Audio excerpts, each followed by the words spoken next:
Indodax, jumpa lagi di webinar Trading for Living bersama Faisenia tentunya. Kalian semua apa kabar? Semoga sehat selalu ya. Nah, di webinar kali ini kita mau bahas mengenai cara memilih aset kripto di masa resesi. Sebenarnya itu jadi petaka atau solusi sih?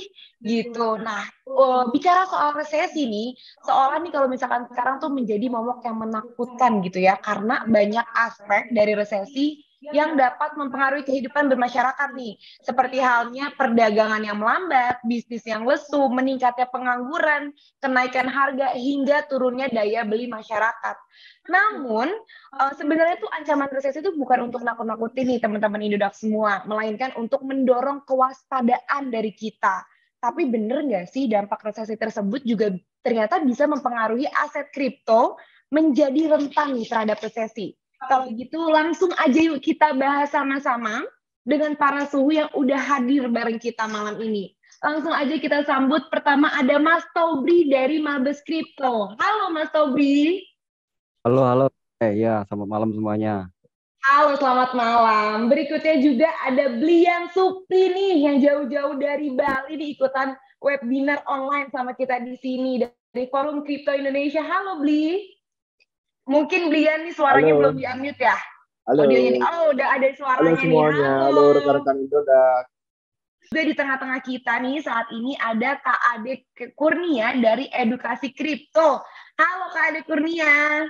Halo, terima kasih Indodax sudah di-invite. Keren banget. Nah, last but not least, ada Kak Yoga yang sama bareng kita di sini dari community spesialisnya Indodax. Halo Kak Yoga. Halo semuanya, salam kenal. Oke, selain para suhu dan para percuanan kripto, aku juga mau nyapa Crypto Boy dan Crypto Girl, teman-teman dari Crypto Community yang udah gabung bareng kita di sini melalui online. Hai semuanya. Yang belum nyalain kamera, kameranya boleh dinyalain dulu nih, sebagai simbolis semangat yang menyala untuk sharing edukasi di webinar kita kali ini. Oke, nah tadi kan udah dijawab tuh sama kakak-kakak semuanya ya. Ada Brian, terus ada juga Mas Tobri, ada Kak Ade Kurnia. Mereka bilang kabarnya baik, sehat. Tapi aku pengen tanya pertama, kalau misalkan kabar aset kriptonya nih gimana? Apakah menghijau atau malah sebaliknya nih? Coba dari Brian dulu, coba aku pengen dengar nih. Lumayan dari CFX kemarin. Isunya CFX kan lagi santer tuh di China. Lumayan lah. Dapat ratusan persen. Lumayan lah ya. Berarti hijau muda ya kalau hijau. Oke. Kalau Kak Ade Kurnia apa kabar nih aset kriptonya nih kira-kira nih? Aman sentosa, damai sejahtera seperti layaknya di surga.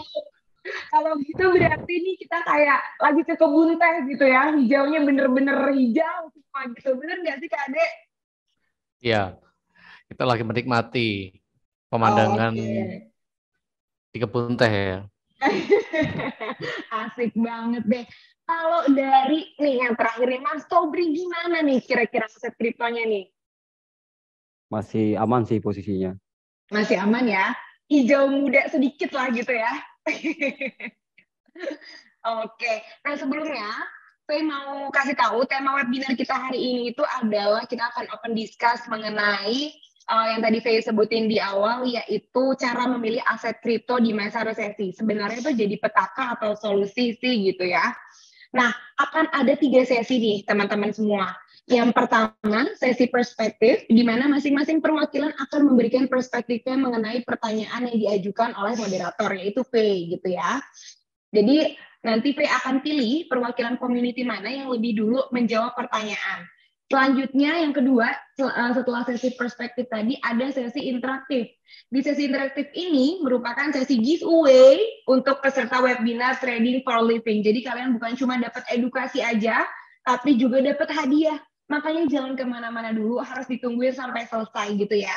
Akan ada 5 peserta yang terpilih berkesempatan untuk bertanya kepada speaker, setelah itu akan diberikan hadiah dengan total 1 juta berbentuk saldo wallet USDT gitu. Tapi selain itu, selain ada 2 sesi tadi, ada juga sesi yang terakhir nih. Yang terakhir adalah sesi kolaboratif. Di sesi kolaboratif ini, masing-masing perwakilan akan berkolaborasi menyatukan pandangannya untuk membangun satu tanggapan dari studi kasus yang diberikan oleh moderator. Setelahnya kira-kira program kolaborasi apa nih yang akan terpikir untuk dari para community ini menggabungnya untuk membenahi case tersebut, gitu ya. Nah, tapi sebelum kita masuk ke dalam sesi webinar ini, aku mau bacain rules-nya dulu. Yang pertama adalah setiap peserta wajib menuliskan nama underscore asal community. Atau jika kalian yang bergabung di sini belum tergabung ke dalam community manapun, kalian bisa tulis aja nama underscore asal kota kalian. Jadi setiap peserta yang bergabung bersama kita melalui online harus menyalakan kameranya ya.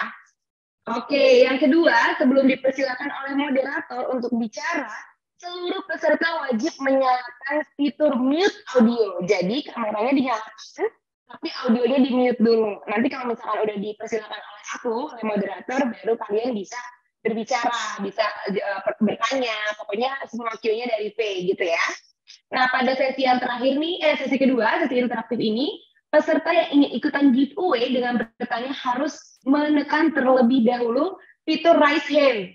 Jadi nanti ada fiturnya raise hand, kalian harus menekan terlebih dahulu dan jangan jawab sebelum moderator. Jadi nanti kita pilih gitu ya, siapa yang akan berkesempatan untuk jawab. Oke, itu dia do and done-nya. Sekarang yang udah ditunggu-tunggu, kita langsung ke sesi pertama. Seperti tema kita hari ini yaitu sebenarnya resesi itu untuk aset kripto petaka atau solusi sih gitu ya. Aku mau nanya nih gimana perspektif masing-masing. Tapi sebelum masuk ke pembahasannya, aku mau tanya dulu nih pertama. Gimana sih perspektif masing-masing kalau dengar kata resesi? Aku pertama mau nanya ke Blian dulu. Gimana nih Blian menurut Blian nih? Tes. Kalau perspektif resesi dalam ekonomi makro adalah kondisi ketika produk domestik bruto menurun atau ketika pertumbuhan ekonomi real itu bernilai negatif, Mbak. Nah, selama 2 kuartal atau lebih dari setahun. Itu menurut saya perspektif resesi bagi saya. Oke. Berarti sebenarnya tuh resesi itu ada dampak baik dan dampak buruknya gitu ya, Blian ya? Benar. Oke, ada lagi yang mau ditambahin mungkin dari Blian perspektifnya? Pas, itu aja, Mbak. Oke, kalau gitu aku langsung tanya aja ke Mas Tobri nih, kira-kira perspektif bagaimana tentang resesi ini nih? Ya, malam semuanya. Buat perspektif sendiri sih tentang resesi, kalau kita bilang sih dari akhir 2022 ya cukup was-was lah, Mbak. Masalahnya kan kita tahu sendiri, kata-kata resesi itu konotatif itu negatif ya kan. Kalau menurut kita sih seperti itu, tapi dampaknya kalau sampai saat ini sih nggak terlalu signifikan lah buat kita gitu. Itu sih kalau menurut kita. Kenapa tuh Mas Tobri kalau boleh tahu nggak terlalu signifikan gitu? Apakah karena belum terjadi beneran atau gimana? Kalau dikatakan belum terjadi beneran sih udah mulai kerasa sih di tingkat ekonomi masyarakat juga sih, untuk di wilayah saya juga udah mulai kerasa sih sedikit, tetapi nggak terlalu besar kayak ketika corona seperti itu. Gitu sih Mbak, kalau menurut kita sih seperti itu. Oke, berarti memang sudah terasa, cuma dampaknya nggak terlalu besar gitu mungkin ya? Iya betul Mbak. Oke, kalau gitu langsung aja kita ke Kak Yoga. Kalau menurut Kak Yoga, apa sih perspektifnya tentang resesi nih Kak Yoga nih? Perspektif tentang resesi ya, kita sudah tahu sebelumnya banyak berita-berita yang memang menginformasikan resesi akan terjadi pada tahun 2023 ya. Nah, tapi pandangan saya tentang resesi ini biasanya dapat berpotensi untuk meningkatnya angka pengangguran, teman-teman. Jadi dari pengangguran itu banyak sekali daya beli masyarakat rendah, perdagangan yang melambat, bisnis yang lesu. Nah, terus yang lebih parah lagi meningkatkan pengangguran yang lebih naik lagi kan, hingga turunnya daya beli masyarakat. Yang paling terparah itu adalah impor lebih besar daripada ekspor. Nah, itu adalah mempengaruhi daya beli pada jangka waktu resesi di 2023 ke depan nanti. Tapi nggak hanya itu, teman-teman bisa safety money untuk saat ini karena untuk mengantisipasi terjadinya resesi akan datang. Seperti itu, Faye. Berarti kita baru mulai webinar ini udah dapat tips dari Kak Yoga gitu ya. Kalau kita Ya, harus berinvestasi gitu intinya kan ya, Kak Yoga? ya betul. Jadi jangan takut aja tentang resesi. Justru ini solusi menurut saya. Karena aset kripto dapat Oke. harga terendah, teman-teman. Oke deh. Kalau gitu kita tanya dulu perspektif dari Kak Ade Kurnia nih, Mas Ade Kurnia, gimana sih kalau dengar kata resesi nih perspektifnya nih? Ya, terima kasih. Untuk kata resesi itu memang saya setuju arah-arahnya negatif gitu, kayak kayak kayak pengertian depresi itu kan arahnya negatif ya. Tapi Mhm. bedanya si depresi ini berlangsung lama, jadi drop drop drop jangka waktu yang panjang. Kalau yang resesi itu lebih ke yang drop seketika terus ada rebound kayak orang-orang technical technical analysis, istilahnya pinjam istilah dari orang technical analysis, technical rebound seperti itu. Terus Mhm. memang kalau secara ekonomi si resesi ini memang memiliki makna terjadi Mhm. perlambatan pertumbuhan ekonomi selama Mhm. 2 kuartal. Jadi seperti yang disampaikan Beli Ian tadi. Tapi kalau kita maknai secara awam nih ya Mbak Fe ya, Mhm. si resesi ini tuh tidak jauh dari kenaikan harga barang pokok sebenarnya. Jadi yang biasa kita sebut inflasi, Iya, iya, maaf, maaf. apa-apa mahal, daya belinya apa Mhm. namanya turun yang disampaikan Mas Mhm. Yoga tadi kan. Terus dampaknya pengusaha itu kan merugi. Terus Mhm. nanti pengusaha itu pakai strategi yang pengurangan karyawan kayak gitu. Nah, itu nanti Oh. imbasnya ke pengangguran. Terus kalau udah nganggur Mhm. ya udah kriminalitas meningkat. Terus masih banyak efek dominonya yang di belakang-belakangnya. Jadi kembali ke pertanyaan Mbak Fe yang di awal, Mhm. gimana sih perspektif tentang resesi ini? Resesi kemungkinan bisa memicu terjadinya krisis di Mhm. suatu negara. Setuju aku sih. Jadi kayak rantai gitu ya, Mas, sebenarnya ya. Karena dari apa sih perkembangan ekonomi yang tidak stabil, jadinya ada banyak pengangguran dan lain-lain gitu ya. Iya, Mbak Fe. Oke, kalau gitu kita mulai masuk ke pembahasannya nih lebih jauh lagi nih. Kalau menurut mas-mas semua nih, gimana sih pola pikir yang sehat untuk melawan resesi? Biasanya kan kayak tadi kan, kalau kita dengar kata resesi itu pasti udah ngebuat kita jadi kayak takut gitu. Nah, karena takut itu akhirnya tuh menimbulkan overthinking. Tapi gimana sih kakak-kakak semua untuk nggak nimbulin overthinking yang berlebihan gitu kalau dengar kata resesi? Mungkin boleh dari Mas Tobri dulu. Kalau dari saya sih gini, Mbak, tetap kita positive thinking itu nomor satu ya. Positive thinking itu karena mind kita balik lagi ke pikiran kita kalau positif semuanya positif. Tapi kalau dengan eh, gerakannya itu mungkin kita dengan apa menabung, investasi yang benar itu berhemat. Salah satu cara-cara yang saya pikir memang ampuh untuk mencegah itu sendiri gitu. Hmm. Kalau menurut saya sih seperti itu, Mbak. Oh, kalau kayak gitu berarti aku menyambung dari jawaban Kak Yoga yang pertama ya. Kak Yoga Ya, pasti betul. setuju banget nih. Kak Yoga pasti setuju banget kalau misalnya kita dengar Setuju. kata resesi, biar nggak overthinking, mendingan kita langsung bergerak aja untuk investasi gitu. Iya nggak sih Kak Yoga? Gimana Betul menurut Kak banget. Yoga nih? Betul banget. Nah, kalau dari pandangan saya, teman-teman yang terlalu overthinking deh yang pertama. Justru itu menurut saya sebagai solusi. Kenapa? Kita bisa save money, terutama, lalu siapkan dana darurat kita. Lalu Hmm. ketiga yaitu ya jauhi barang pembelian konsumtif. Ya, intinya teman-teman bisa kumpulin setiap money sebaik-banyaknya. Pasti di masa resesi pasti ada pemulihan. Nah, pemulihan ini yang menimbulkan kita bisa mendapatkan harga aset investasi rendah.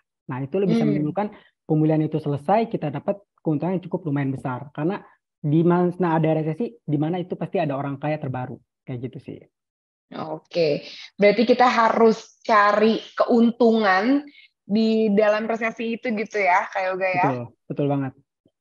Oke, tapi aku penasaran kalau jawaban Brian gimana nih? Nah, Kira-kira tentang melawan overthinking terhadap resesi ini gitu, Bli. resesi buat saya adalah kesempatan, Pak. Kesempatan? Wow, Nah, menarik banget nih. ya, Gimana, Bli? kesempatan. Menurut yang saya pasti semua pada kenal, Warren Buffett. Belilah pada saat orang takut, takutlah pada saat orang greedy. Itu kata-kata yang saya, Mbak. Oke, apa belilah? Belilah gimana, Bli? Belilah pada saat orang takut, Mhm. takutlah pada saat orang greedy. Keren banget. Kak Yoga kenapa Kak Yoga ketawa-ketawa tuh Kak Yoga? Menarik banget, bagus banget sih kata-katanya. Eh, kenapa bagus banget? Kenapa menarik banget Kak Yoga? Ya, kita tahu sendiri kan kadang orang kalau misalnya takut itu malah jual ya, tapi itu kesempatan kita untuk membeli sih. Betul, seperti Mas Iwayan ini. Oke. Beli ada lagi yang mau ditambahin mungkin? Cukup Apa singkat, hanya sepadat singkat itu beli? sepadat singkat itu, tapi poinnya kena loh, Pak. Bagi Tapi teman-teman poinnya masih kena dan bermakna banget ya. Keren banget. Oke, kalau dari Mas Adiknya gimana? Setuju Ya, atau mungkin punya pandangan lain? ya resesi itu kan ibaratnya baru gejala. Terus misalkan kita kayak mau gejala flu gitu, ya udah kita istirahat cukup, terus pola makan diatur, terus kalau Mhm. perlu segera konsultasikan ke dokter seperti itu ya. Nah, biar resesi itu nggak berlarut-larut, biar penyakit flu, gejala flu-nya tadi nggak sampai sakit, ya ya saya setuju dengan Mas Yoga, dengan Mas Tobri tadi. Tapi saya lengkapi dengan tips-tips yang biar hemat ya. Jadi saya kebiasaan berhemat itu kita mesti biasakan dan berhenti dari gaya hidup konsumtif. Ya biasanya kan sekarang kan order-order online kopi-kopi cantik gitu kan lumayan tuh kalau 25.000 tiap hari, kalau dikali 20.000 kan sudah 500.000. Misalkan gaji UMR di Jakarta 5 juta, kita udah 10% saving. Seperti itu Mbak V. Terus mungkin yang Oke. kedua, kalau punya utang ya dilunasin. Karena kan kalau nanti ada inflasi, terus tingginya inflasi ngaruh ke suku bunga, nah ya itu bisa membengkak nanti utangnya. Terus yang ketiga mungkin mulailah untuk investasi yang dimulai dari investasi leher ke atas mungkin seperti itu. Jadi mengutip dari kata teman saya, seorang bisnismen di setiap masalah selalu ada peluang seperti itu.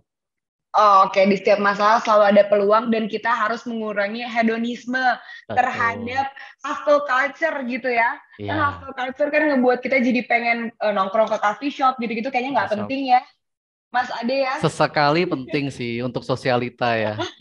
Oke, tapi saving money juga penting gitu ya. Saving lebih penting. Ketahuan Mas Oke. Yoga nanti. Kayak gue udah ketawa-ketawa aja tuh. Oke, sekarang kita masuk mungkin lebih ke, kalau tadi kan gambaran besar tentang resesi gitu ya. Sekarang mungkin lebih ke kripto nih.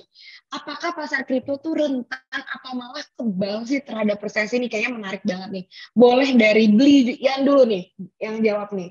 Nah, jawaban saya tetap to the point, singkat dan padat. Menurut saya Gimana tuh, Bli? semua lini itu sangat ngena di resesi. Tinggal kita mengambil langkah dan sikap. Dan ingat money management untuk mengambil koin incaran kita di support. Ingat yang kita pelajari itu support dan resisten untuk pemula. Oke.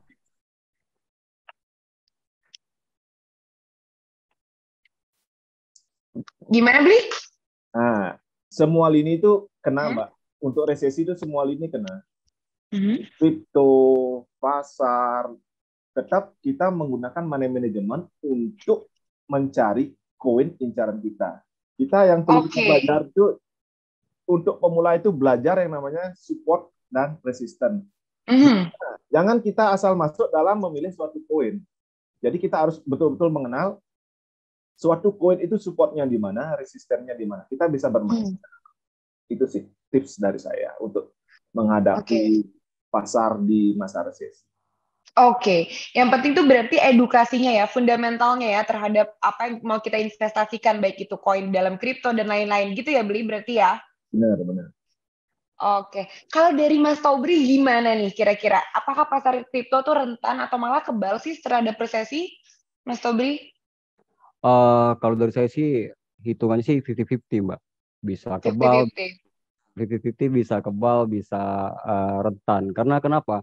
Kalau kita berbalik ketika di 2020 ya kan, masa krisis lah kalau dibilang krisisnya corona itu ternyata kripto itu tinggi gitu kan. Tetapi ketika itu reda, pasar kripto itu kan memiliki pasar sendiri ya kan. Kita nggak tahu arahnya, makanya tetap kita high risk high profit itu aja sih intinya. Tetap dengan setuju dengan Om Yan tadi, kalau fundamental itu juga penting untuk kita analisis koin mana yang penting itu. Oke, intinya tetap Dior ya. Dior juga kayak kita kalau misalkan mau tahu tentang kripto gitu, kita harus memahami juga tentang fundamentalnya. Jadi nggak usah pentingin resesinya, tapi kita harus kenal dulu gitu sama apa yang mau kita investasikan. Berarti agak mirip tadi sama jawaban dari Blian gitu ya. Kalau dari Kak Yoga gimana nih, Kak Yoga nih kira-kira nih? Tahu saya sih biasanya sangat rentan ya. Biasanya kan kadang ada berita ya tentang kenaikan suku Mhm, bunga, tentang inflasi ataupun mhm, berita market-market ekonomi ya tentang terkait resesi. Tapi dari resesi sendiri biasanya kan kalau dari segi teknikal ya untuk kripto kita fokus cari support resisten dulu seperti Mas Bio yang tadi bilang kan. Karena kalau mhm, misalnya di area support kita tunggu untuk menentukan pembelian, tapi kalau misalnya mhm, break support turun ke bawah, nah kita lebih tunggu ke supply selanjutnya untuk menentukan pembelian. mhm, Tapi menurut saya sangat mhm, rentan ya. Tapi rentan itu juga hanya dalam jangka waktu beberapa aja. Nggak seterusnya bakal rentan. Tapi ada positifnya juga untuk menentukan pembelian yang baik di dunia kripto. Seperti itu sih. mhm. Intinya sama ya, balance tadi sama kayak jawaban Mas Tobri. Kalau misalkan ada resikonya, tapi juga ada keuntungannya gitu terhadap resesi ini, gitu ya Kak Yoga. Ya, Kalau betul dari saya. Oke, kalau dari Kak Ade gimana nih Kak Ade? Ya, Kira-kira menanggapi ini? saya setuju dengan Mas Yoga ya, Hmm. panutan memang Mas Yoga. Ya, tapi saya sedikit lengkapi mengenai berita suku bunga inflasi tadi. Jadi Hmm. awalnya kan kita semua tahu transaksi di market Hmm. kripto ini masih menggunakan mata uang Hmm. fiat ya, seperti yang di Hmm. Indodex itu kan BTC, IDR, ITH, IDR. Hmm. Sedangkan mata uang fiat sendiri itu sangat rentan terhadap resesi, Mbak Via, Mbak Faye ya. Hmm. Jadi tadi kan sudah dibahas ya kondisi resesi itu dampaknya kenaikan suku bunga, Hmm. terus inflasi, terus jadi itu bikin investor Hmm. atau yang big money, Hmm. institusi-institusi besar itu bongkar muat portofolio mereka. Jadi kemungkinan besar milih Hmm. instrumen yang lebih rendah fluktuasinya. Biasa kan kita sebut yang safe haven seperti itu. Jadi Iya. dengan beralihnya si investor atau big money, hedge fund, institusi Hmm. besar ke arah safe haven, Hmm. si kripto ini kesannya nggak menarik lagi. Jadi Oke. bukan pilihan investor, bukan primadona. Kalau di grup Hmm. atau di komunitas tuh biasanya memakai istilah market kripto lagi sepi nih, market kripto Hmm. lesu atau kurang Hmm. bergairah gitu loh. Jadi Hmm. menjawab pertanyaan Mbak V, kemungkinan pasar kripto ini sangat rentan terkena dampaknya si resesi seperti itu. Oke. Oke, jadi orang-orang tuh lebih memilih safe haven aset gitu ya, kayak emas gitu mungkin atau tanah atau kayak gitu-gitu Iya, ya. betul. Jadi kalau menurut Mas Ade ini tuh sebenarnya rentan terhadap resesi gitu ya. Iya. Semakin menarik nih pembahasannya karena ada dua perspektif yang berbeda. Tadi ada yang bilang kalau misalkan dua-duanya itu ada bisa jadi resiko, bisa jadi keuntungan juga. Tapi kalau Mas Ade lebih cenderung ke kalau aset kripto itu ternyata rentan terhadap resesi. Kalau gitu langsung aja kita lanjutin ke pertanyaan selanjutnya. Aku mau langsung ke Mas Ade lagi. Tapi benar nggak sih Mas Ade kalau misalkan investasi kripto tetap bisa menjadi acuan untuk mendulang cuan di saat resesi? Kalau tadi kan kayak lebih ke orang-orang tuh market kripto tuh sepi gitu ya. Nah Iya. sekarang masih ada nggak sih kemungkinannya nih Mas Ade kira-kira untuk mendulang cuan dari kita punya aset kripto gitu? Sangat mungkin cuan Mbak V ya. Mhm. Jadi perlu diingat investasi itu tidak harus di masa resesi. Maksudnya Mhm. investasi ini tuh relate sama situasi disiplin dan berkompetisi dengan waktu namanya kan. Jadi Mhm. misalkan mungkin teman-teman yang di Indodax tahu kan ya kalau mau Mhm. investasi kripto tuh mesti apa dulu, kenal kriptonya dulu, mau Mhm. mau invest apa di kriptonya, kenal fundamentalnya dulu, Mhm. kredibilitas foundernya, market kapitalisasi, likuiditas, Mhm. use case ya. Terus tahu Mhm. caranya, yang kedua tahu caranya metode invest. Misalkan kayak DCA, dollar cost averaging, ini pasti Mhm. Mas Yoga lebih jago. Lamsam seperti itu kan ya. Ya, kita memang ada riset investasi dan returnnya di kisaran 60% selama 5 tahun. Mhm. Jadi mix market ya. Jadi bukan market uptrend lagi dan kita sudah mulai jalan sih sebenarnya. Jadi kalau apa namanya, kalau mau cuan di saat resesi ini sangat mungkin Mhm. cuan untuk si market kripto ini seperti itu Mbak Faye. Oke, kalau Kak Yoga setuju nggak tuh tadi udah di-mention sama Kak Ade kalau misalkan sangat ada kemungkinan untuk mendulang cuan gitu. Kalau Kak Yoga setuju atau tidak? Setuju, Faye. Memang karena Hmm. memang di masa resesi ini kan balik lagi ya, kita kalau pengen save money mungkin ke reksadana atau nggak ke obligasi atau ke instrumen yang aman dulu. Nah, ketika resesi ini kembali ada pemulihan nih, ada berita positif tentang berakhirnya resesi. Nah, itulah dana yang kita investasikan aman di reksadana atau di obligasi. Nah, kita kesempatkan untuk pindah ke aset kripto. Tapi dengan catatan itu butuh technical analisisnya dulu nih.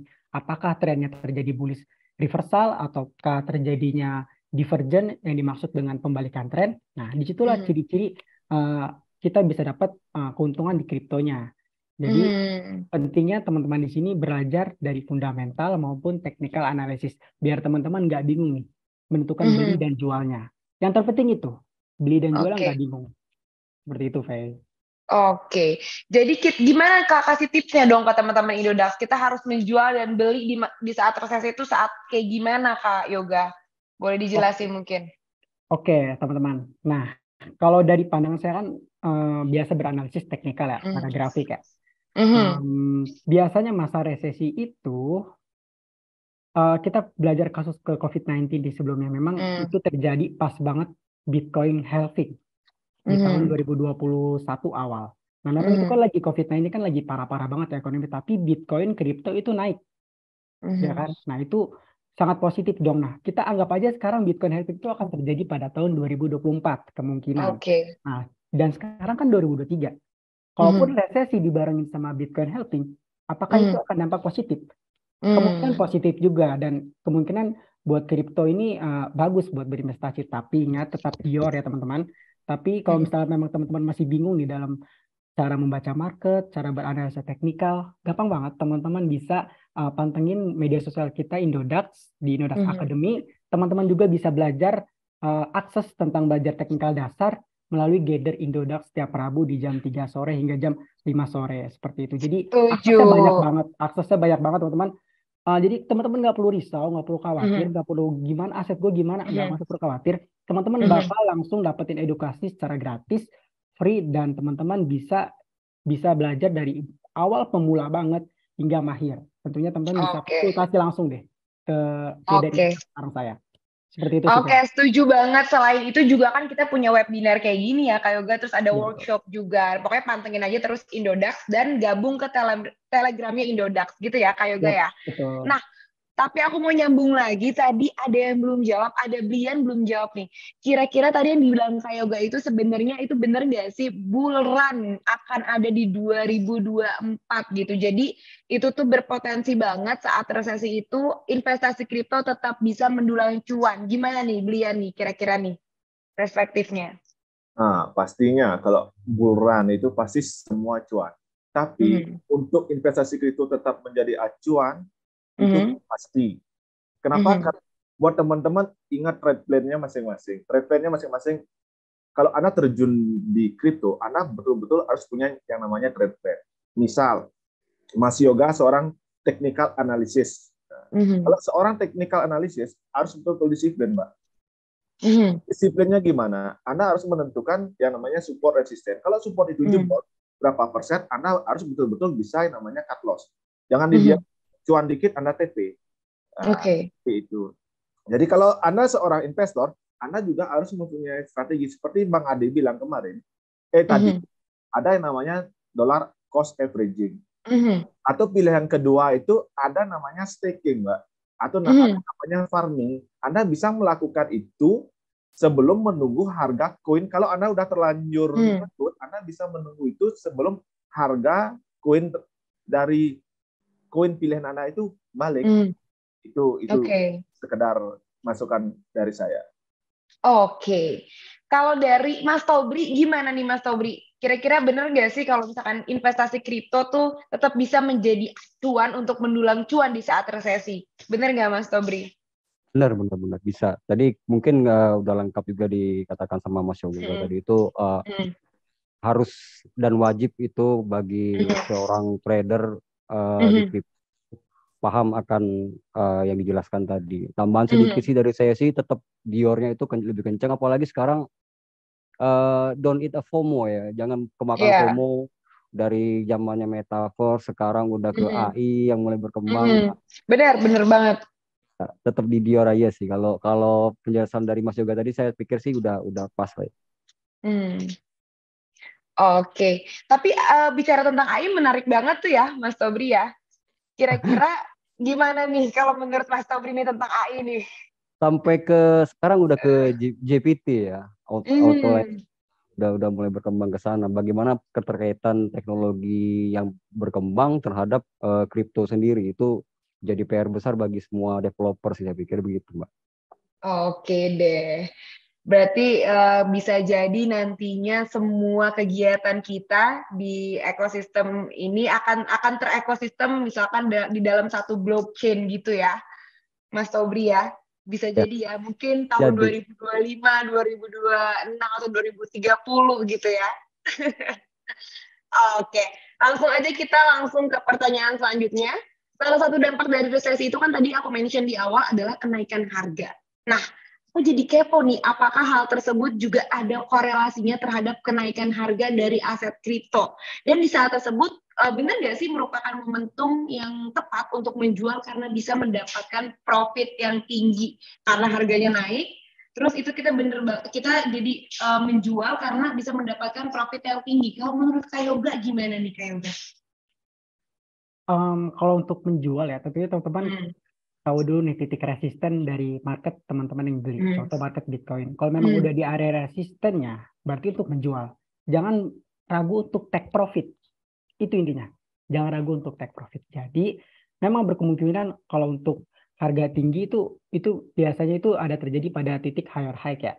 Kalau teman-teman udah tahu nih arah tren dari market crypto nih, kalau udah dari higher high titik jual kita, higher low titik beli kita, lalu untuk lanjut lagi ke higher high untuk titik jual kedua kita. Seperti itu sih. Oke, kalau dari Mas Ade gimana, Mas Ade kira-kira?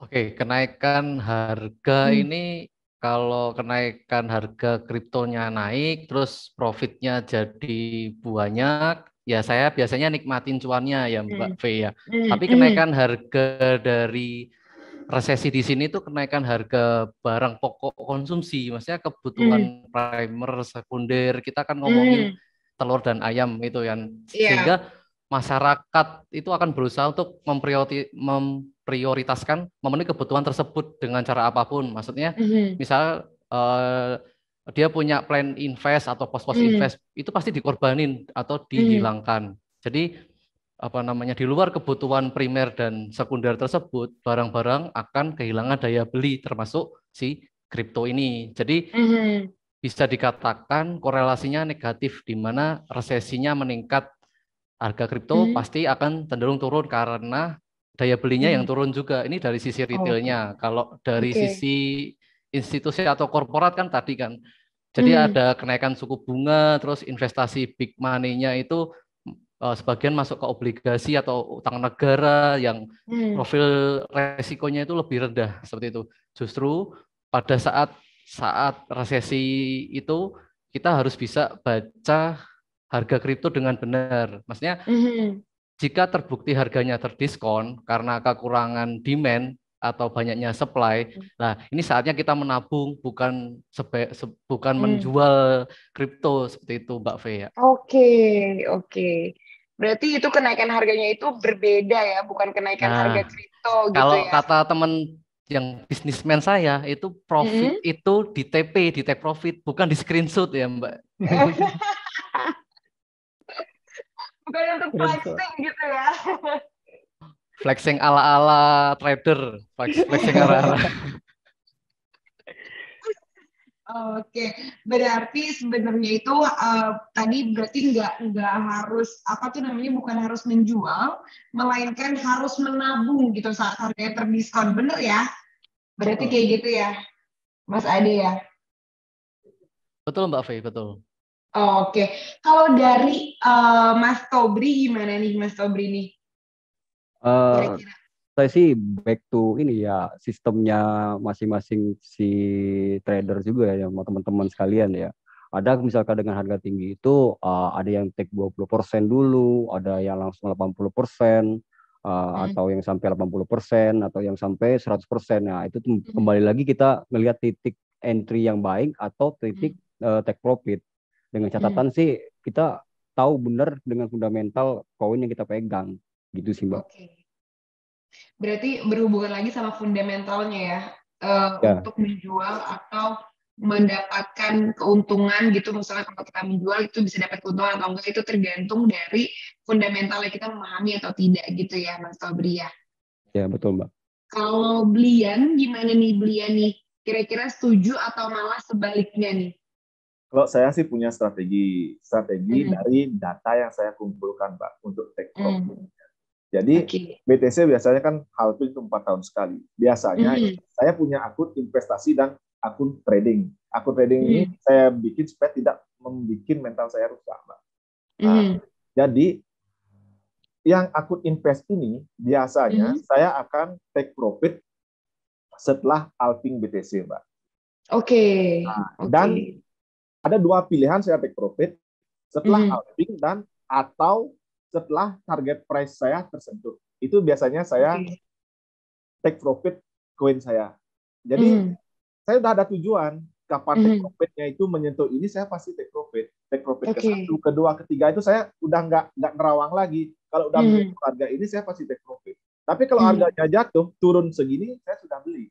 Jadi saya sudah ada kaca untuk mengambil tindakan dari suatu koin yang saya bidik. Gitu.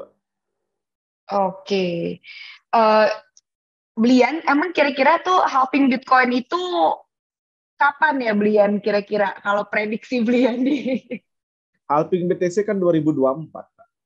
2024 ya. Nah, saya kalau price harga saya nggak masuk di 2024 atau 2025, mungkin saya ikut sebelum itu.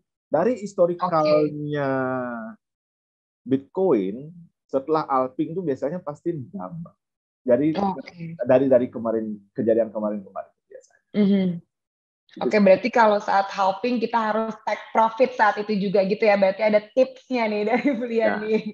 Saya juga saya kan orangnya agak pikun, Mbak. Jadi saya bikin historinya itu di grup kita forum kripto. Jadi saya tetap pin buat mengingatkan saya kapan waktunya saya take profit. Dan saya mempunyai histori kapan BTC, tahun berapa BTC-nya itu ngedump. Jadi saya pakai kaca itu untuk membersihkan akun investasi saya. Jadi saya orangnya agak pikun, makanya saya pin di grup saya kapan historinya Bitcoin itu dump, kapan bull run, dan lain-lain. Itu saya bisa mengambil tindakan dari saya biasanya. Selain Dior terus harus dicatat juga, berarti belian nih keren banget nih. Oke deh, aku mau tetap Dior ya kawan-kawan. Aku pengen langsung ke pertanyaan selanjutnya. Saat kita punya investasi kripto nih, terus terjadi resesi gitu, apa sih yang dapat kita lakukan kira-kira menurut pandangan kesalahan semua nih gimana nih? Mungkin dari Mas Ade dulu boleh nih jawab nih. Mas Ade? Halo Mbak, bisa diulang, bisa minta tolong Mbak diulang. Boleh banget dong. Ketika kita punya aset kripto nih, terjadi resesi gitu, apa yang bisa kita lakukan sih terhadap aset kripto kita gitu? Mungkin tadi udah dibahas sedikit-sedikit, tapi mungkin sekarang boleh dijelasin lagi gitu.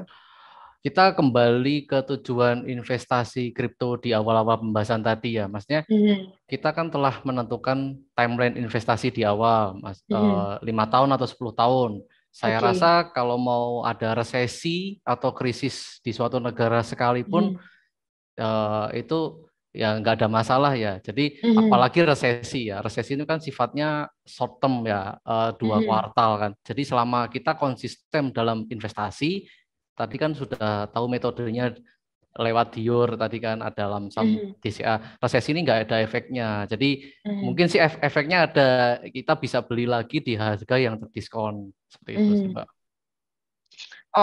Bisa beli di harga yang terdiskon tadi ya, tapi kita menabung bukan menjual gitu ya, Mas Ade ya. Kalau dari belian gimana nih belian kira-kira pendapatnya nih? Nah, kalau keadaan resesi biasanya kan banyak orang menyimpan uang cash untuk mengakomodir harga barang atau harga barang dan pokok terus naik biasanya. Nah, saya akan wait and see. Jika hanya turun dan saya memiliki ekstra uang, biasanya akan mengincar koin yang saya cari, yang saya incar. Ya pasti kalau ada ekstra uang, resesi, harga jebol, saya akan membeli untuk saya hold. Jika resesinya agak lama, mungkin saya staking, Mbak. Jadi solusi buat saya, beli dan hold. Itu. Kalau yang trading, ya tetap seperti yang saya bilang. Yang trading kita harus punya yang namanya stop loss. Saya punya 2 akun. Nah, akun trading saya biasanya harus disiplin. Minus 5% saya cut loss. Take profit, berapa persen, saya pasti take profit. Seperti itu, Mbak, biasanya. Oke, berarti ada 2 tips ya untuk spot dan saat kita trading gitu ya, belian ya. Kalau dari Mas Tobri, gimana nih Mas Tobri ini kira-kira pendapatnya nih? Ini pertanyaannya itu seperti menguji wallet ya, menguji aset wallet. Mana nih walletmu nih gitu kan. Kondisi walletnya gimana ya? Kalau kita sih inilah nggak terlalu terpengaruh dari kita sih. Cuman itu nomor 1 sih. Function yang dipakai buat si koin yang kita pegang itu mau kita hold, kita lihat lagi lah fundamentalnya, kembali lagi seperti itu, Mbak. Nggak bisa lepas kok dari sistem fundamental yang benar-benar aset yang perlu kita jaga, mana yang perlu kita sistemnya trading. Saya setuju sih dengan suhu yang tadi. Oke. Kalau Kak Yoga, gimana nih Kak Yoga nih? Last but not least nih. Gimana nih? Betul sih kayak kata Mas Ade Kurnia ya, karena tentukan tujuan investasinya dulu nih teman-teman. Apabila memang aset kripto teman-teman terkena resesi nih, ya baiknya teman-teman bisa cicil lagi di harga bawah. Jadi tetap aja konsisten, teman-teman bisa cicil. Ketika market itu break out dari area support, teman-teman bisa beli lagi. Yang penting kalau memang tujuan investasi teman-teman dalam jangka panjang ya terus aja beli. Jangan berhenti buat nggak beli aja terus kayak gitu. Berarti Kak Yoga setuju sama tadi belian ya, sama Kak Ade ya? Iya, semuanya setuju. Gitu ya. Ya, dari Beliwayan, dari Mas Tobi, dari Mas Ade, setuju. Bagus banget sih pencapaiannya. Oke deh, kalau gitu nih kita udah ada di penghujung sesi perspektif gitu ya. Nah, karena kita ada penghujung sesi perspektif, ini pertanyaan terakhir nih untuk para speakers nih. Jadi menurut para speakers, kripto saat resesi itu merupakan petaka atau solusi nih? Jawabannya boleh singkat aja. Mungkin dari Kak Yoga dulu. Yuk, Kak Yoga. Menurut Kak Yoga, petaka atau solusi jadinya? Menurut saya solusi ya, karena kita bakal dapat harga terendah. Tapi teman-teman tetap diori atau wait and see ketika market lagi turun ataupun terjadinya resesi, baiknya lebih tunggu dulu. Kalau ada kesempatan untuk pemulihan terjadi, ya teman-teman bisa langsung untuk pembelian. Karena terjadinya resesi selesai, dipastikan ada orang kaya terbaru ketika resesi itu berakhir. Kurang lebih seperti itu. Oke. Kalau dari Mas Ade, gimana nih Mas Ade nih? Menurut saya tidak bisa dikatakan seperti itu ya, petaka atau solusi ya. Karena kita balik lagi ke tujuan awal investasi kripto ini di awal-awal pembahasan tadi kan. Jadi kita cuma punya disiplin, konsisten, kalau punya plan DCA, dollar cost averaging itu ya tetap konsisten, edukasi diri sebaik-baiknya dengan technical analysis misalnya. Jadi untuk cari-cari bottom harga yang sudah terdiskon tadi dengan memperhatikan money management dalam setiap transaksinya nanti, seperti itu Mbak V. Oke, intinya semuanya sama aja. Yang terpenting adalah kita memahami edukasinya, terus mengenal fundamentalnya, dan semuanya bisa berjalan dengan baik kalau misalkan itu udah kita pegang gitu ya. Kalau Amin. Oke, kalau dari Mas Tobri gimana nih kira-kira pendapatnya? Pada prinsipnya sih best entry sih best profit, gitu aja sih Mbak. Best entry, best profit gitu ya. Oke, kalau dari Mas Ade gimana kira-kira jawabannya?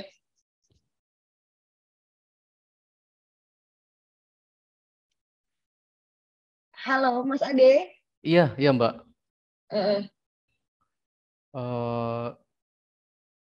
Ini masih yang perspektif yang tadi ya, maksudnya petaka atau solusi tadi ya? Udah jawab ya tadi ya? Udah. Oke, kalau gitu. Karena aku lebih semangatnya nih sampai iya.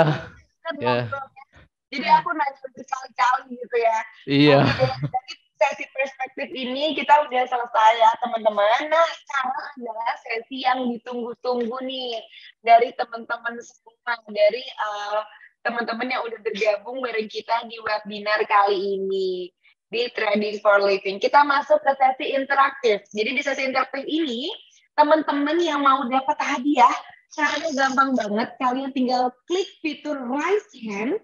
Setelah itu, Pay dan tim akan pilih siapa yang kira-kira berkesempatan untuk mengajukan pertanyaannya kepada para speakers.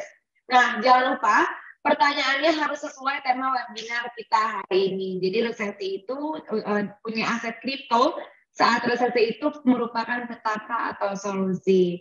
Nanti yang terpilih silakan on cam, lalu berikan pertanyaannya kepada siapa. Oke, siap ya? Aku mau pilih dulu nih, kira-kira siapa yang akan bertanya ya. Oke, Irenius Dennis William nih. Boleh Irenius Dennis William? Boleh dinyalain untuk unmute? Oke. Halo. Halo, Kak. Kira-kira gimana nih webinar kita hari ini nih? Seru kan? Seru banget dong. Oke, aku manggilnya siapa? Kak William, Kak Dennis? Kak Dennis aja. Oke, Kak Dennis mau bertanya ke speaker kita ke siapa nih kira-kira nih untuk pertanyaan hari ini? Mau nanya ke Pak Ade. Oke, boleh silakan pertanyaannya. Pak Ade, tadi kan ada statement kita itu harus menabung ya sama saat resesi ini. Nah, kira-kira sektor apa aja ya yang bisa kira-kira itu bisa bertahan ataupun survive dari pandangan Pak Ade sendiri itu apa ya gitu. Itu sih Kak saya. Oke, silakan dijawab Kak Ade. Apa kok? Sektor apa? Oke, silakan dijawab. Oke, terima Kak Ade. kasih. Terima kasih Mas Pak Denis ya. Pak Denis, untuk sektornya biasanya sektor apa yang bisa bertahan itu yang F&B. Jadi kayak food and beverage itu kan kita kan konsumsi terus dan barangnya habis. Terus yang kedua yang berkaitan dengan farmasi. Biasanya seperti itu karena mau nggak mau kita kalau sakit ya mesti apa namanya diobatin gitu loh. Jadi ya nggak ada habisnya ya dua itu. Terus bisa melirik ke yang sektor perbankan karena kalau ekonominya sudah pulih bisa jadi sektor perbankan itu orang berbondong-bondong lari ke investasi seperti itu, Pak Denis. Jadi yang pertama tadi saya ulang F&B karena apa namanya kita kan tiap hari butuh itu harga bahan untuk konsumsi. Terus yang kedua untuk sektor yang berhubungan dengan farmasi, yang ketiga diperhitungkan juga untuk sektor yang perbankan. Apa? Oke, udah cukup Kak Ade? Saya rasa juga cukup, Mbak Oke, Faye. kalau Kak Denis gimana? Kira-kira udah terjawab belum nih pertanyaannya nih? Halo, Kak Denis. Oh, mungkin jaringannya ya. Halo. Oke, udah terjawab ya Kak Denis pertanyaannya ya? Oke, FNB sudah. tadi jawabannya dari Kak Ade gitu ya. Oke, kalau gitu saya ucapkan selamat sekali lagi untuk Kak Denis karena berhak mendapatkan Rp200.000 dalam bentuk wallet digital berbentuk USDT. Dan Kakak Denis bisa tulis langsung di kolom chat nama _ asal community-nya ya. Oke, terima kasih. Dan juga username Indodax jangan lupa ya Kak Denis ya. Oke, Kak Denis sebelumnya aku juga mau ngingetin Kak Denis nih kalau misalkan Kak Denis belum bergabung ke Telegram kita, bisa langsung gabung juga karena di situ ada update-update-nya dan ada hadiah-hadiah juga yang akan kita kasih di setiap minggunya. Oke, dan yang kedua saya mau bacain lagi yaitu Felix Hutagalung. Halo Kak Felix. Hai Kak Felix. Halo Kak, kedengeran nggak suaranya? Oke, kedengeran. Kak Felix, kira-kira mau nanya ke siapa nih? Ke speakers kita siapa hari ini? Saya mau nanya ke Kak Yoga nih. Kak Yoga, boleh banget. Silahkan pertanyaannya. Oke, untuk Kak Yoga. Kak, di saat fase-fase resesi gini tuh, koin-koin yang berkarakteristik yang bagaimana sih yang cenderung memberikan profit? Itu aja. Oke, kalau di saat resesi ya, Mas Felix, mungkin bisa cari Koin, ya koin-koin nah, potensi yang mendapatkan profit ya di masa resesi. Mungkin Mas Felix bisa cari ini fundamental-fundamental yang berkaitan koin itu sendiri. Seperti eh, Matic berkolaborasi dengan Disney, contohnya dengan beberapa aset kripto yang memang ada kolaborasinya nih. Dan tentunya kan resesi kan akan ada terjadinya dampak penurunan ya. Nah, penurunan itu nggak selamanya akan turun. Ya, pasti kalau dari technical analysis dari arah trend downtrend itu dari lower low ke lower high. Nah, Mas Felix bisa membeli di lower low, lalu jual di lower high. Kalau memang dari dasar technical analysis ya. Nah, itu adalah kesempatan kita untuk mendapatkan keuntungan. Kalau dari arah trend ya, seperti itu sih kurang lebih, Bro Felix. Oke, berarti dari Kak Yoga tuh langsung dikasih kalau kita harus kenal dulu technical analisisnya gitu, bukan langsung koinnya ya. Dan tetap Dior ya, Kak Felix ya. Gimana Kak Felix, sudah terjawab pertanyaannya? Halo Kak Felix. Udah terjawab ya pertanyaannya ya Kak Felix ya? Oke.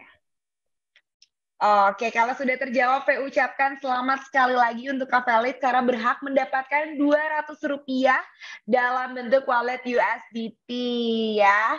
Kamu bisa langsung tulis juga di kolom chat sama seperti tadi nama, underscore asal community atau asal kota kamu dan juga username Indodax-nya ya. Oke. Nah, aku langsung ke yang terpilih ketiga ya, teman-teman yang terpilih ketiga itu ada Ali Haikal. Halo, halo Kak Ali. Halo Kak Ali Haikal. Halo Kak, Oke, udah ada nih Kak Ali Haikal nih. Kak Ali Haikal, kira-kira mau bertanya ke siapa nih? Ke speakers kita, ke siapa kira-kira? buat Kak Yoga boleh deh. Kak Yoga, boleh, silakan bertanya. Kak, kan ini apa sih yang apakah ada tanda-tanda gitu faktor yang bisa memprediksiin terjadinya resesi kripto di masa depan gitu? Kan selama ini kan cuma ada berita gitu kan, berita bakal resesi. Tiba-tiba ada berita baru nggak bakal ada resesi kayak gitu Kak. Apa emang bakal terjadi resesi apa enggak sih sebenarnya? Oke, Ya. menurut saya ini Dior dulu, ini opini saya sendiri ya. Kalau untuk terjadinya resesi atau tidak, itu ada kemungkinan bisa dibaca sih kalau dari grafik technical analysis ya. Karena kan saya trader aktif untuk membaca technical market ya. Seperti kita tahu dulu all time high, lalu turun dari 69.000 ke 16.000 Bitcoin. Nah, itu kan terjadinya dampak halving sendiri turun menurun. Nah, sekarang kan kalau saya baca dari time frame weekly ini memang akan terjadinya nggak begitu kemungkinan resesi terjadi, tapi akan adanya koreksi dulu. Nah, dan tapi dari time frame dari daily sendiri itu udah ada reversalnya teman-teman. Reversal angel divergent, di mana memang kalau ada technical analysis terbentuknya divergent yang maksud dengan pembalikan tren, di situ adalah potensi menuju bull run. Tapi ingat, ini tetap di riset sendiri ya teman-teman. Dan resesi tersendiri itu bisa terlihat dari grafik candlestick pada time frame weekly maupun daily. Seperti itu, kurang lebih. Oke, kayaknya aku... gimana Kak Yoga mau nambahin lagi? Kalau pandangan saya, dari teknikal dulu, baru berita akan datang. Seperti contohnya contoh nih, ada di lower high. Ini agak expert sedikit ya teman, kalau teman-teman udah tahu arah tren ya. Dari lower high, pasti ada berita yang negatif, karena lower high itu pasti ada penurunan. Begitupun ada lower low, ada positif, baru naik ke atas menuju lower high. Kurang lebih seperti itu. Jadi teknikal baru ke berita. Ini pandangan saya sendiri. Teman-teman bisa Dior ya. Oke, kayaknya kalau misalkan pertanyaan tentang kapan terjadinya resesi dari seluruh umat di bumi, kayaknya belum ada yang tahu kapan akan terjadinya gitu ya. Yeah. Jadi tetap Dior gitu ya. Dan tetap kita siap-siap aja kayak yang tadi Kak Ade sebutin, terus ada Blian sebutin, ada Mas Tobri sebutin, kalau misalkan semuanya itu yang penting kita siap-siap menabung gitu. Oke. Nah, selamat berarti aku ucapkan sekali lagi, udah cukup ya tadi ya, Kak Ali ya, atas jawabannya ya. Oke, kalau gitu aku ucapin selamat karena kalian berhasil mendapatkan Rp200.000 berbentuk USDT. Nah, kalian nanti bisa langsung tulis di kolom komen chat nama, Ya, Pak. asal community atau asal kota Ya, kamu, Pak. dan username Indodax, gitu ya. Oke, kita langsung ini ke peserta terpilih keempat ya. Langsung ke Konjutsu. Halo, Kak. Halo. Halo, halo, halo Kak. Kak. Kedengaran ya? Kedengeran. Aku panggilnya siapa nih kira-kira nih? Kak Jutsu? Kan Jutsu lah. Oke, boleh Kak Jutsu ya. Oke, Kak Jutsu. Nah, langsung mau bertanya ke speaker kita ke siapa nih kira-kira nih? Untuk ke Pak Wayan mungkin. Saya mau tanya ke Pak Wayan. Oke, ke Brian ya. Boleh. Di Wayan ya, oke. Nah, selamat malam dulu untuk semuanya, semua member Indodax, sama mbaknya juga. Nah, ini yang saya mau tanyakan ke beliau Wayannya ya. Ini kan kalau kalau mata uang fiat dia itu bisa kena inflasi. Inflasi itu kan karena pengaruh karena banyak dia di print money seperti itu kan kebanyakan jadi supply dari gininya. Nah, untuk koin apakah ada inflasinya juga ya beli Wayan? Seperti itu. Apakah ada ilmu yang mengatur apakah koin bisa kena inflasi atau enggak seperti itu? Bagus banget nih pertanyaannya nih. Silakan Beli Wayan boleh dijawab. Aku juga mau dengar jawabannya nih. Iya. Halo, selamat malam. Halo, selamat malam Beli Wayan. Senang bertemu dengan Anda kembali. Kalau koin itu saya contohkan Bitcoin itu mempunyai max supply. Jadi max supply dari Bitcoin itu ada 21 juta. Belum lagi yang ada ledgernya hilang dan lain-lain. Kalau Bitcoin itu jumlahnya limited. Jadi menurut saya anti inflasi dan harganya pasti bakal naik terus. Itu menurut saya. Mungkin teman-teman punya pandangan lain, silakan. Berarti memang dari pengaruh supply itu inflasinya bisa naik karena kan kita tahu kalau uang fiat itu terus di print jadinya uang banyak, barang nggak ada. Itu yang pengaruh inflasi, benar ya, dari supply itu benar ya? Benar. Supply dan demand. Nah, untuk mempengaruhi harga kan supply dan demand jadinya seperti itu. Berarti nggak bakal kena ya. Saya pernah sih baca itu tapi belum terbersit kok bisa koin bisa nggak kena inflasi. Itu pernah sih di beberapa itu artikel-artikel saya pernah mendengarnya. Tapi kan ingin lebih jelas lagi. Menurut beli Wayan nggak ya beli ya? Tergantung dari koin apa yang seperti Ethereum itu kan bisa itu unlimited supply kan Doge juga unlimited supply. Tergantung dari supply-nya berarti ya. Betul. Ya, siap. Oke, mungkin gitu aja Mbak Farisa Kamal. Terima kasih banyak atas ininya. Nah, nama aku disebutnya lengkap loh, keren banget loh. Ini ada tulisannya. Aduh, senang banget ini bisa gabung di grup Zoom Indodax-nya. Iya, kita juga senang banget. Lagi. Thank you banget udah datang ya. Terima kasih. Udah gabung di Zoom ini, di webinar ini. Dan saya ucapin selamat sekali lagi untuk Kak Jutsu karena berhasil berhak mendapatkan Rp200.000 dalam bentuk USDT. Wah, terima kasih banyak Indodax. Terima kasih semuanya. Oke, nah nanti Kak Jutsu bisa langsung tulis di kolom chat nama _ asal community atau asal kota kamu ya. Dan tulis juga jangan lupa username Indodax-nya. Oke? Oke, saya ucapin selamat sekali lagi. Oke, ini yang terakhir nih. Kira-kira siapa yang terpilih ya? Oke, ini yang terakhir adalah Ian Harja Saputra. Ian Harja Saputra. Kira-kira mana Ian Harja Saputra? Halo, Ian Harja Saputra. Halo. Halo Kak Ian, masih di mute nih Kak Ian nih ya. Sudah Kak. Oke, halo Kak Ian. Ya, halo. Iya, Kira-kira Kak Ian mau tanya ke siapa nih? Tanya ke Kak Mabes Kripto. Oke, Ya. Mas Sobri ya berarti ya? Ya.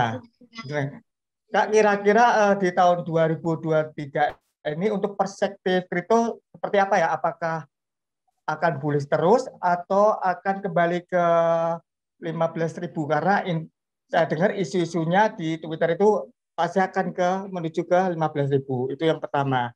Terus yang kedua, apa yang sebaiknya kita lakukan? Apakah kita invest secara terus-menerus atau kita menunggu dulu sampai resisten sampai bawah? Itu cukup. Makasih. Oke, silakan Mas Sobri bisa dijawab.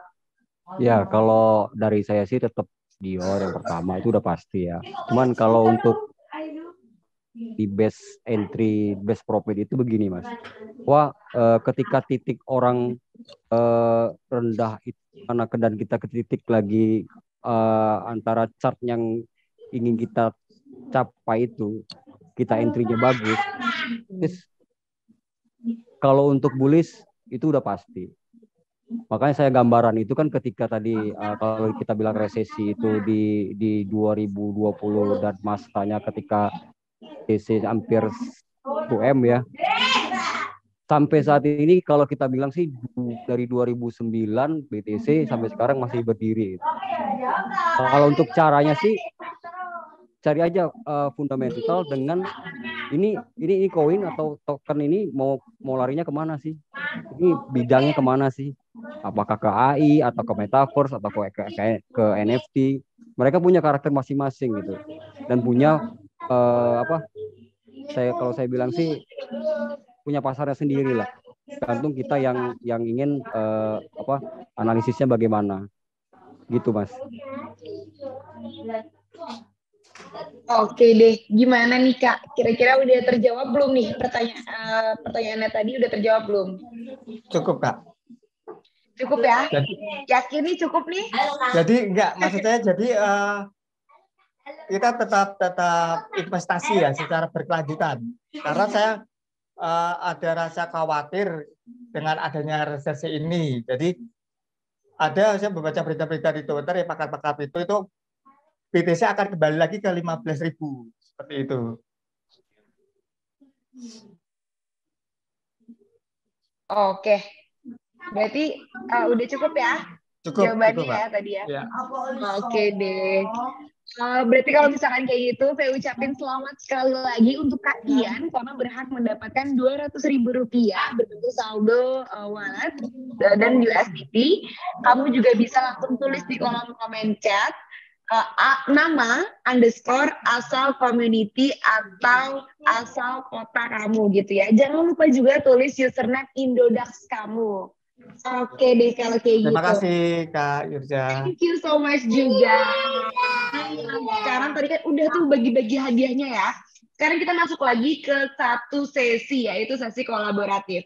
Nah, di sesi ini aku akan bacain pertanyaan berupa satu case atau studi kasus terkait dunia investasi. Kira-kira nih boleh dijawab bareng-bareng. Jadi kolaborasinya boleh dijawab bareng-bareng. Mungkin berurutan nanti dari kakak-kakak sendiri yang menentukan untuk menghadapi case tersebut di tahun 2023. Aku bacain dulu ya case-nya ya. Mohon disimak para speakers. Jadi case-nya berupa dilansir dari CNBC Indonesia, kripto mendapat popularitas luar biasa sejak peristiwa Great Recession. Para investor mewaspadai peranan bank sentral sebagai pemangku kebijakan moneter suatu negara.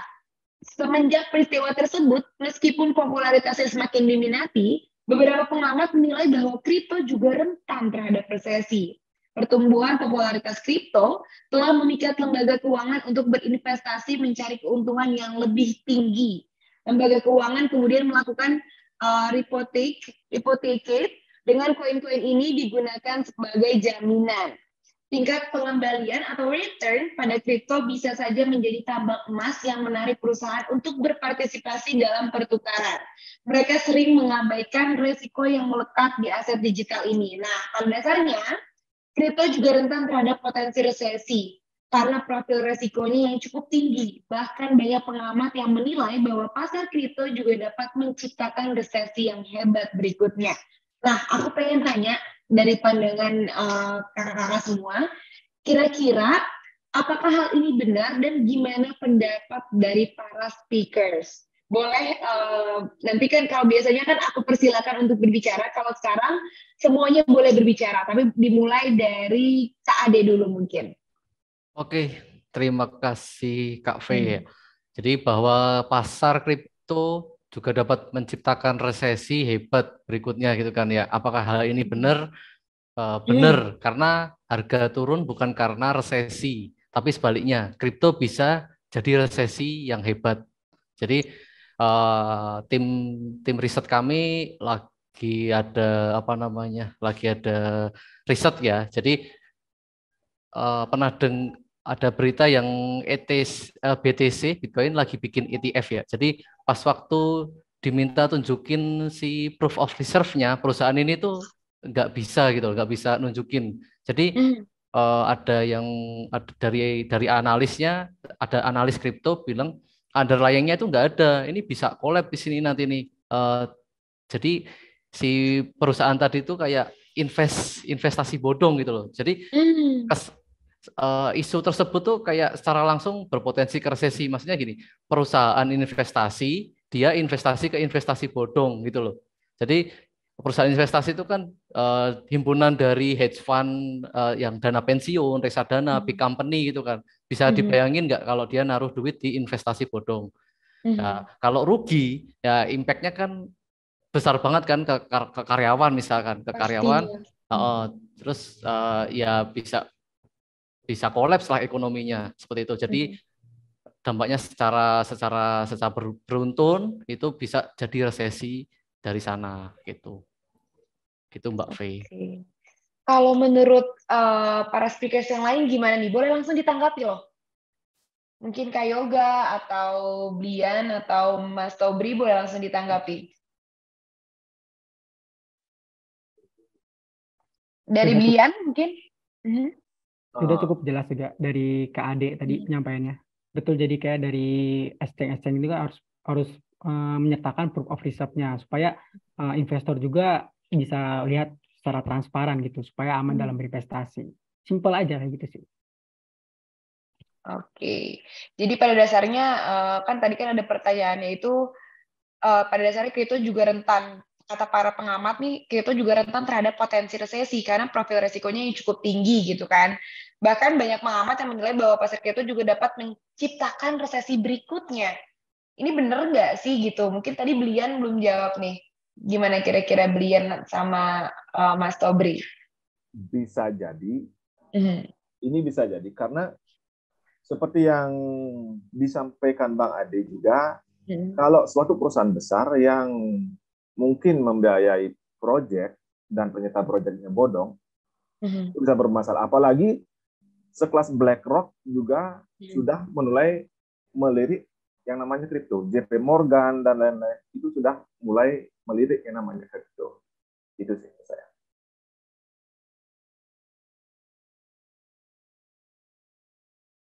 Poinnya bisa jadi sih Mbak. Soalnya perusahaan-perusahaan gede sudah sangat banyak yang melirik yang namanya kripto. Seperti JP Morgan, BlackRock. Kalau BlackRock udah menggunakan dananya 0, sekian saja dan ternyata terjadi bermasalah, itu bisa jadi juga membuat resesi menurut saya. Oke. Kalau Mas Tobri mau menambahkan mungkin? Kalau dari sisi ekonominya sih, kalau pendapat saya begini, Mbak. Ini suatu teknologi yang dimanfaatkan menjadi ke global gitu kan. Ke global bagaimana transaksi itu bisa terkaitannya dengan trilema tadi, ada keamanan, ada kecepatan tadi kan. Jadi setiap perusahaan itu pun menggunakan teknologi ini dan dengan transaksi-transaksi atau tradingnya sendiri, investasi itu saling berkaitan gitu. Jadi menciptakan resesi itu juga pasti bisa. Kenapa? Yang ditakutkan juga, salah satu yang ditakutkan adalah ketika pemerintahan dengan misalkan USDT dicairkan dalam bentuk rupiah. Ketika itu banyak, itu yang ditakuti oleh setiap masing-masing pemerintah. Kenapa mereka membatasi apa sisinya untuk trading di setiap negara gitu, punya kebijakan masing-masing gitu Mbak. Jadi untuk berita ini sih bisa. Bisa ya menciptakan resesi hebat berikutnya gitu ya. Untuk berita ini tapi ya untuk satu case ini gitu ya. Oke, karena jawabannya keren-keren banget nih, aku sampai keenakan gitu ngobrolnya sampai nggak terasa kalau kita udah ada di penghujung webinar kali ini. Tapi sebelum menuju closing, aku mau tanya dulu dong closing statement dari masing-masing speakers. Boleh dimulai dari Kak Yoga dulu nih, aku nih mau denger nih closing statementnya tentang resesi itu sebenarnya petaka atau solusi sih. Kalau misalkan tadi banyak yang nggak setuju, mungkin boleh closing statementnya seperti apa nih kira-kira untuk tema kita hari ini. Oke, closing statement ya dari saya, balik lagi kayak yang sebelumnya ya teman-teman. Jadi resesi itu ya peluang sih buat para investor sendiri karena saat ada resesi itu kesempatan kita mendapat harga terendahnya. Jadi tetap gunakan instrumen investasi aman dulu aja untuk menunggu pemulihan pada resesi itu berakhir. Contoh emas ataupun tanah ataupun obligasi atau reksadana. Jadi safety dulu, nanti kalau udah selesai pemulihan kita bisa dapat harga yang terendah dan kita dapat keuntungan yang maksimal ketika resesi itu berakhir. Itu, Oke. Kalau dari Mas Tobri, gimana closing statement-nya nih kira-kira nih? Mungkin pertama saya ucapkan terima kasih juga nih Mbak dengan event yang amazing ini buat acara seperti ini kan sangat mendidik. Jadi pengetahuan setiap orang itu yang tadinya A, B, C ternyata banyak tuh pakar-pakar yang bisa jadi acuan untuk grup-grup menambah edukasi. Kalau untuk resesi sendiri sih menurut saya sih tetap ada kesempatan juga, tetap Diornya balik lagi back to fundamental, itu aja sih. Fundamentalnya bagaimana koin itu kita cari, perusahaan apa yang bakalan kerjasama dengan dia, teknologi apa yang bakal dimanfaatkan, balik lagi ke kita teman-teman maunya main decentralized atau decentralized. Ingat aja itu, gitu Mbak. Tetap Dior dan fundamental, berarti tetap ke edukasinya gitu kalau menurut Mas Tobri ya, yang aku tangkap ya. Oke, kalau dari Blian gimana nih Blian closing statement-nya nih, aku tunggu-tunggu nih. Halo semuanya, tim Indodax dan buat member-member yang sudah gabung, terima kasih sudah diberikan kesempatan untuk menjadi narasumber di sini. Kalau ada yang kurang, mohon maaf, saya sebatas manusia, pasti ada kekurangan. Jadi closing statement saya adalah resesi adalah kesempatan. Kesempatan, kesabaran, dan fundamental. Itu aja sih poinnya. Kesempatan, kesabaran, dan fundamental. Aku jadi kepo nih. Kenapa kesempatan, kesabaran, dan fundamental? Boleh coba beri dikit aja dikasih tahu. Kenapa kesempatan? Karena seperti yang saya bilang juga, banyak orang takut akan terjadinya resesi, maka harga akan diskon, murah. Maka kita akan mengambil di titik support mana kita akan mengambil suatu koin incaran kita. Fundamental. Perusahaan-perusahaan kripto yang bagus akan membangun fundamental pada saat market lagi down, lagi jelek. Jadi kita bisa memilih dan masuk ke komunitas koin yang kita incar untuk melihat progres dari pembentukan fundamental dari project tersebut. Sabar, jangan lihat terus. Nanti bentar Anda rusak. Sabar aja gitu ya. Sabar. Jangan terlalu terburu-buru, jangan kemakan FOMO gitu. Betul. Oke, kalau dari Mas Ade gimana nih Mas Ade nih closing statement-nya nih? Mas Ade. Baik Mbak Fe, closing statement ya Mbak Fe ya.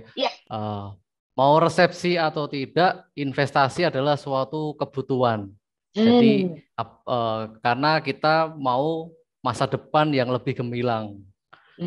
Tinggal kita sekarang menentukan instrumen-instrumennya. Sedangkan di kripto sudah dibahas dari awal. Kondisi resepsi adalah peluang. Jadi kita bisa ambil di harga yang terdiskon tadi. Dan yang paling penting nih Mbak Fe, investasi diri dan jangan lupa selalu edukasi diri. Oke, yang aku tangkap adalah mau resesi atau tidak, investasi adalah peluang penting, kesempatan gitu. Dan investasi yang benar adalah investasi untuk aset masa depan tentunya di Indodax. Gitu bener gak sih Kak Yoga? Kira-kira? Betul, Fai. Betul, Fai. Oke deh, ngobrol-ngobrol soal resesi ini, kuncinya adalah resesi bukan tolak ukur seseorang untuk depresi kalau menurut aku. Tidak perlu menyangkal tapi persiapkan bekal untuk portofolio aset digital gitu ya teman-teman semua ya. Nah, kita juga mau info ini ke teman-teman semua, teman-teman Indodax atau teman-teman community, bahwa setiap bulannya kita akan selalu ada webinar Indodax Academy bagi pemula maupun trader supaya aman dalam berinvestasi di dalam dunia kripto. Nah, maka dari itu, pantengin terus akun media sosialnya Indodax di semua kanal. Kalian juga bisa dapat edukasi-edukasi kalau misalkan kalian pemula, bisa dapat edukasi di Indodax Academy, ada di YouTube, ada artikelnya juga gitu ya. Oke deh, dan kalian juga jangan lupa kalau misalkan kalian udah tergabung sebagai member, jangan lupa bergabung juga sama kita di Telegramnya Indodax, karena akan ada hadiah, kayak tadi tuh kita bagi-bagi hadiah di Telegram kita juga ada. Kalian cuma perlu isi kuis, terus langsung dapat hadiahnya gitu. Oke ya. Nah, sebelum kita akhiri sesi webinar kita kali ini, kita bisa foto bersama dulu. Kalau boleh nyalain dulu semua. Nyalain dulu semua kameranya, kita akan berfoto bersama ya. Yuk kita tungguin, semuanya boleh dinyalain dulu kameranya. Oke, kita nyalain dulu kameranya ya. Wow, ada yang, apa tuh, Indodax tuh. Wow, Kak Felix Hutagalung, keren. Boleh yuk semuanya dinyalain kameranya, udah ya, udah dinyalain ya. Oke, kalau udah dinyalain, yuk, boleh kita foto bersama ya. 1, 2, 3. Oke, 1, 2, sekali lagi. 1, 2, 3. Oke deh, thank you so much untuk Blian, Supri, Mas Tobri, dan Mas Ade Kurnia. Dan yang gak ketinggalan juga Kak Yoga. Terima kasih udah bergabung Sama-sama. bareng kita di sini, udah jawab Bye-bye semuanya. Terima kasih. Thank you banget karena udah mau gabung di webinar Trading for Living. Nah, selain kita open discussion tadi, kita juga dapat share pengalaman. It's really precious. Thank you ya, kakak-kakak semuanya ya.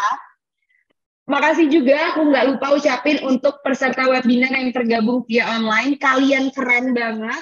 Akhir kata, sampai jumpa di webinar Indodax selanjutnya. Kalau pepatah bilang tak kenal maka tak sayang, kalau di sini tak kenal maka tak cuan. Jumat hujan, pagi-pagi jalan banjir bikin pusing. Teman-teman, sampai jumpa lagi di webinar Trading for Living. Bye!